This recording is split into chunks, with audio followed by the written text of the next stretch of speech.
Hey everybody! It's a beautiful spring afternoon. Sun is shining, birds are chirping. It's a perfect time to stay inside and film some glow script videos. Alright, so what are we doing? We're trying to determine the electric field at an observed location due to a charged rod. Well, how do we do that? First thing you can think of is when we integrate something, a rod would just be a bunch of small pieces in a line that make up a larger thing. So, first thing we're going to do is we're going to give our pieces properties. So first we need to have some constants. K is 1 over 4 pi epsilon naught, which is 9 times 10 to the ninth. Q, this is our charge. This is the charge of a proton. Length, it's going to be 1. N is our number of pieces. We're going to go with 100. I feel like that's safe. It won't crash everything. dy, this is what we're integrating for, and this is our integration limits right here.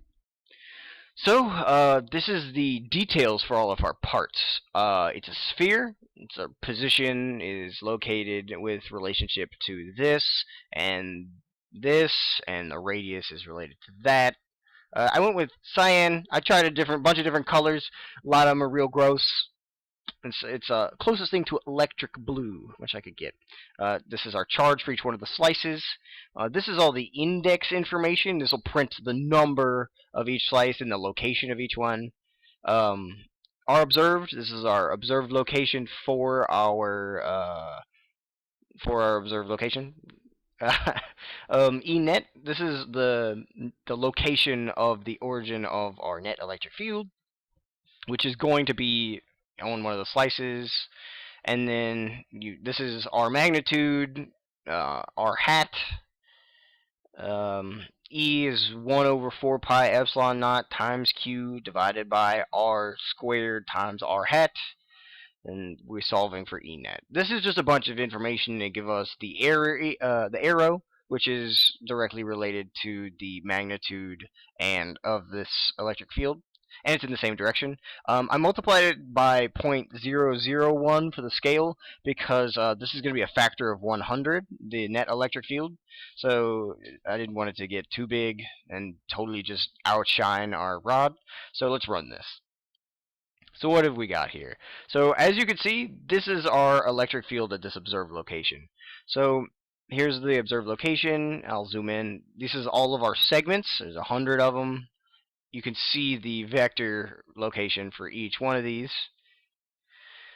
All of these are positive because it starts from the bottom and goes to the top. These are all negative.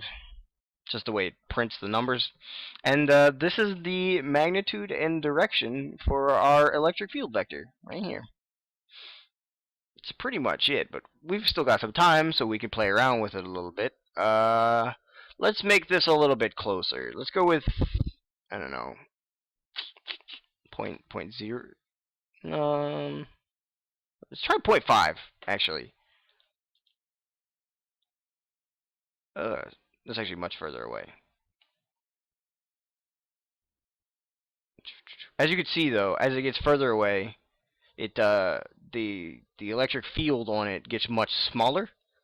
At